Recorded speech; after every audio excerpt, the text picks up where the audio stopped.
We'll make it an outtake or something. Alright, we are recording. The red light is on. I can see the red light. Alright, chapter 3 Mental Transmutation. From the top, mind, as well as mentals and elements, may be transmuted from state to state, degree to degree, condition to condition, pole to pole, vibration to vibration.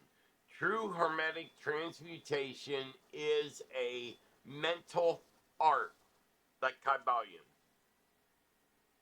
As we have stated, the hermetics were the original alchemists, astrologers, and psychologists. Hermes had been the founder of these schools of thought. From astrology has grown to modern astronomy. From alchemy has grown modern chemistry. From the mystic psychology has grown to the modern psychology of the schools. But it must not be supposed that the ancients were ignorant of that which modern schools suppose to be their exclusive and special property.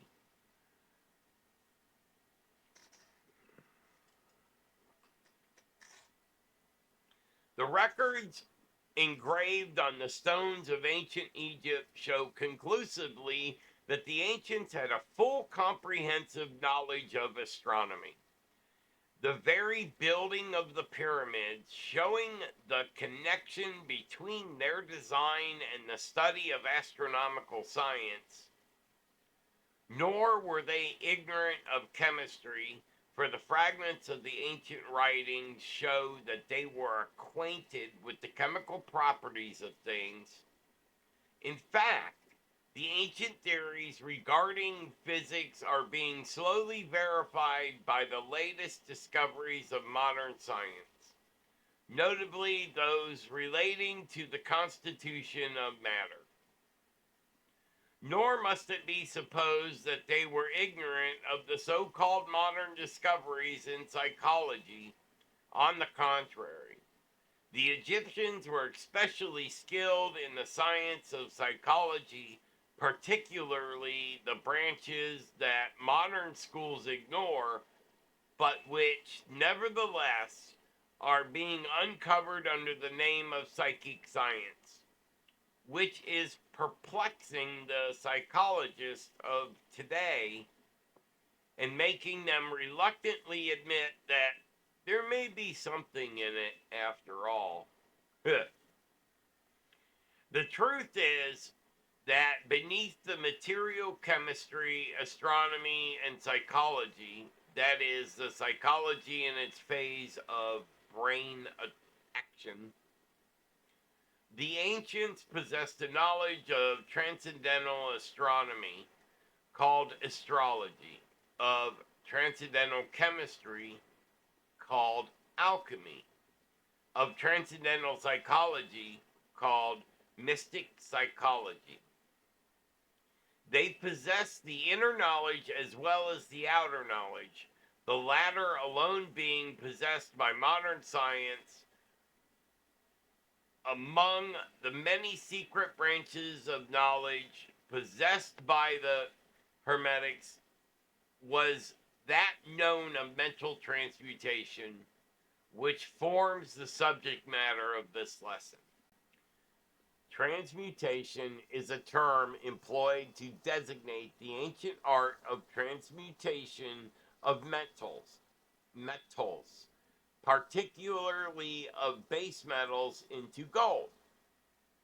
The word transmute means to change from one nature, form, or substance into another, to transform. Webster's Dictionary. And accordingly, mental transmutation means the art of changing and transforming mental states, forms, conditions into others. So you may see that mental transmutation is the art of mental chemistry. If you like the term, a form of practical mystic psychology. But this means far more than it appears on the surface. Transmutation, alchemy, or chemistry on the mental plane is important enough in its effects to be sure, and that if the art stopped, it would still be the one of the most important branches of study known to man. But this is only the beginning. Let us see why. The first of the 7 hermetic principles is the principle of mentalism. The axiom which is the all is mind, the universe is mental, which means that the underlying reality of the universe is mind, and the universe itself is mental, that is, existing in the mind of the all. We shall consider this a principle in succeeding lessons, but let us see the effect of the principle if it be assumed to be true. If the universe is mental in nature, then the mental transmutation must be the art of changing the conditions of the universe along the lines of matter, force, and mind. So you see, therefore, that mental transmutation is really the magic of which the ancient writers had so much to say in their mystical works, and about which enables one to transmute mental conditions, must render the master the controller of material conditions as well as those ordinarily called mental.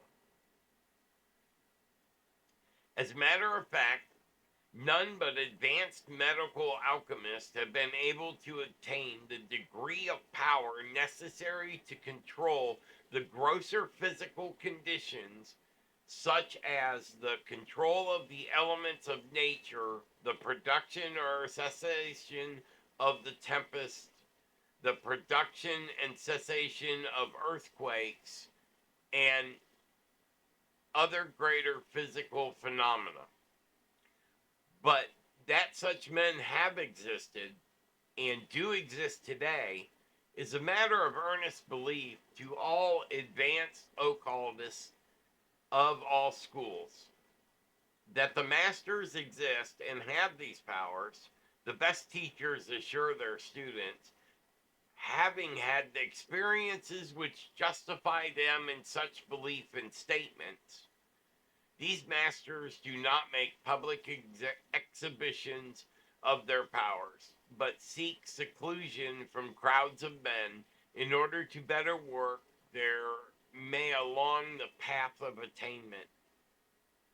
We mention their existence at this point merely to call your attention to the fact that their power is entirely mental, and it operates along the lines of the higher mental transmutation under the hermetic principle of mentalism. The universe is mental, the kybalion.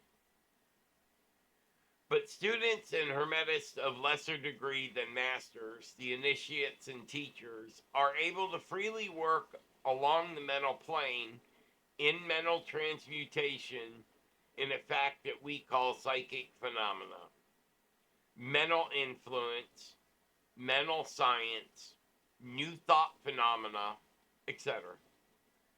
Operates along the same general lines that there is but one principle involved, no matter by what name the phenomena be called. The student and the practitioner of the mental transmutation works among the mental plane, transmuting mental conditions, states, etc., into others according to various formula, more or less efficacious. The various treatments, affirmations, denials, etc., of the school of mental science are but formula, often quite imperfect and unscientific, of the hermetic art. The majority of modern practitioners are quite ignorant compared to the ancient masters, for they lack the fundamental knowledge upon which the work is based. I want to add in that they also lived to 400 and we barely make 100 years. So not only may the mental states, etc., in oneself be changed or transmuted by hermetic methods, but also the states of others may be and are constantly transmuted in the same way, usually unconsciously, but often consciously by some understanding the laws and the principles. In the cases where the people affected are not informed of the principles of self protection. And more to this, as many students and practitioners of modern mental science know, every material condition dependent upon the minds of other people may be changed or transmuted in accordance with the earnest desire, will, and treatments of person desiring changed conditions of life. The public are so generally informed regarding these things at present that we do not deem it necessary to mention the same at length. Our purpose at this point is merely to show the hermetic principle and art underlying all of these various forms of practice, good and evil. And for the force it can be used in the opposite direction according to the hermetic principles of polarity. In this little book, we shall state the basic principles of the mental transmutation, that all who read this may grasp the underlying principles and thus possess a master key that will unlock many doors of the principle of polarity. We shall now proceed to a consideration of the first of the Hermetic 7 principles, the principle of mentalism, in which it is explained the truth that the all is mind, the universe is mental, in the words of the kybalion. We ask the close attention and careful study of this great principle on the part of our students, for it is really the basic principle of the whole Hermetic philosophy and the Hermetic art of mental transmutation. I had fun this week. I look forward to chapter 4. I won't be waiting a whole week. We'll get into it relatively quickly, and chapter 4 is the all. So I hope you look forward to it. I'll see you next week.